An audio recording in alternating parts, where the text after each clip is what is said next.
Hi friends, welcome to ஹேமி மோகு channel. நம்ம இன்றைக்கி பாலாக் மட்டன் கிரேவி எப்படி பண்ணுறதுன்னு பார்ப்போம். ஒரு பேனில் தண்ணியை ஹீட் பண்ணிக்கலாம். அதில் பார்த்தோன்னா 4 பச்சை மிளகாய் ஆட் பண்ணிக்கலாம். அது கூடயே ஏற்கனவே க்ளீன் பண்ணி வச்சுருக்க பாலாக் கீரை 2 கட்டு அதையும் அதிலே சேர்த்துடலாம். சேர்த்துட்டு ஒரு நிமிஷத்துக்கு அதை நல்லா கொதிக்க விடணும். இதுக்கப்புறம் பார்த்தோன்னா இதை ஐஸ் வாட்டரில் டிப் பண்ணி எடுக்கணும். அதுக்காக இன்னொரு பாத்திரத்தில் நம்ம ஐஸ் க்யூப் போட்டு ஐஸ் வாட்டர் ரெடி பண்ணி வைக்கிறோம். இதில் கீரையை போட்டு டிப் பண்ணி எடுக்கிறோம். எதுக்காக அப்படின்னு பார்த்தோன்னா அந்த க்ரீன் கலர் அப்படியே மெயின்டைன் ஆகணும் அப்படின்றதுக்காக நம்ம இந்த ப்ராசஸ் பண்ணுறோம்.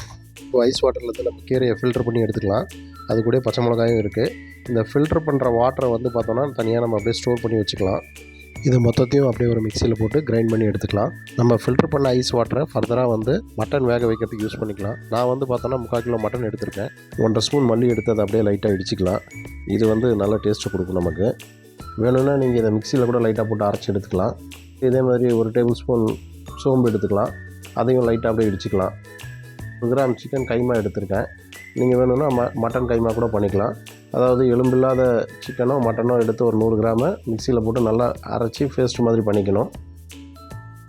வடச்சட்டி இல்லைனா குக்கர் எடுத்துக்கலாம். நான் வடச்சட்டி எடுத்திருக்கேன். நல்லா சூடானதும் 3 டேபிள் ஸ்பூன் நல்லெண்ணெய் ஆட் பண்ணியிருக்கேன். நறுக்குன ஒரு பெரிய வெங்காயத்தையும் 15 சின்ன வெங்காயத்தையும் எடுத்துக்கலாம். இது கூட சேர்த்து நல்லா ஃப்ரை பண்ணிக்கலாம். அடுத்து இது கூட சேர்க்க வேண்டிய மசாலா ஐட்டம்ஸ்: கல்பாசி 1 டேபிள் ஸ்பூன், பிரியாணி இலை 2, மிளகாய் 3, ஜாப்பத்திரை 2, மிளகு 1/2 டீஸ்பூன், 3 பட்டை, கிராம்பு 1 டீஸ்பூன், 2 ஸ்டார் பூ எல்லாத்தையும் சேர்த்து நல்லா ஃப்ரை பண்ணிக்கலாம்.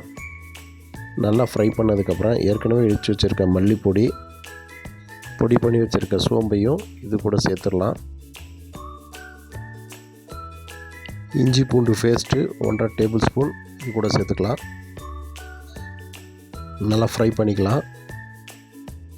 ஏற்கனவே ரெடி பண்ணி வச்சுருக்க சிக்கன் கைமா 100 கிராம் இது கூட நான் சேர்க்குறேன். நீங்கள் மட்டன் கைமா கூட சேர்த்துக்கலாம். நல்லா ஃப்ரை பண்ணிக்கலாம். இப்போ மஞ்சள்தூள் 1/4 டீஸ்பூன் ஆட் பண்ணிக்கலாம். நல்லா ஃப்ரை பண்ணதுக்கப்புறம் 3/4 கிலோ வாஷ் பண்ணி வச்சுருக்க மட்டன் இது கூட சேர்க்குறேன். ஒரு கைப்பிடி அளவுக்கு மல்லி இலை அதோட தண்டு பகுதியாக கிள்ளி வச்சுருக்கேன். அதை இதில் சேர்த்து நல்லா ஃப்ரை பண்ணணும். அதுக்கப்புறம் உப்பு தேவையான அளவுக்கு சேர்த்துக்கலாம். கல் உப்பு போட்டிருக்கேன். மல்லிப்பொடி 1 டேபிள் ஸ்பூன் சேர்த்துக்கலாம். கூடவே காஷ்மீரி சில்லி பவுட்ரு 1 டீஸ்பூன் சேர்த்துக்கலாம். நல்லா ஃப்ரை பண்ணி விட்டுக்கலாம். க்ளோஸ் பண்ணி ஒரு 5 நிமிஷம் வேக விடலாம். நடுவில் ஒரு 2 டைம் எடுத்து இங்கே ஃப்ரை பண்ணி விட்டுக்கோங்க. ஏன்னா அடி பிடிக்காமல் இருக்கணும். 5 நிமிஷத்துக்கு அப்புறம் ஓப்பன் பண்ணிவிட்டு ஃப்ரை பண்ணிவிட்டு 2 கிளாஸ் தண்ணி ஆட் பண்ணிக்கலாம். இப்போ நம்ம ஏற்கனவே பாலாக் ஊற வச்ச ஐஸ் வாட்டர் இருக்கும் இல்லைங்களா, அதை ஸ்டோர் பண்ணி வைக்கணும்னு சொல்லி அப்போயே நம்ம சொன்னோம். அயன் கண்டென்ட்டும் இருக்கும், நமக்கு நல்ல டேஸ்ட்டாகவும் இருக்கும். இப்போ இந்த தண்ணியை சேர்த்ததுக்கப்புறம் ஒரு 80% பார்த்தோன்னாக்கா மட்டன் வேகிற அளவுக்கு நம்ம க்ளோஸ் பண்ணி வேக வைக்கணும். அடுத்து ஒரு 20% வேக வைக்கிறது நம்ம அந்த பாலாக் பேஸ்ட் ஆட் பண்ணதுக்கப்புறம் வேக வைக்கிற மாதிரி பார்க்கணும். பேஸ்ட் பண்ணி வச்சுருக்க பாலாக்கு நல்ல க்ரீன் கலராக இருக்குது. அது கூட கரம் மசாலா 1 டீஸ்பூன் ஆட் பண்ணிக்கலாம். இப்போ நல்லா மிக்ஸ் பண்ணி விட்டுக்கலாம்.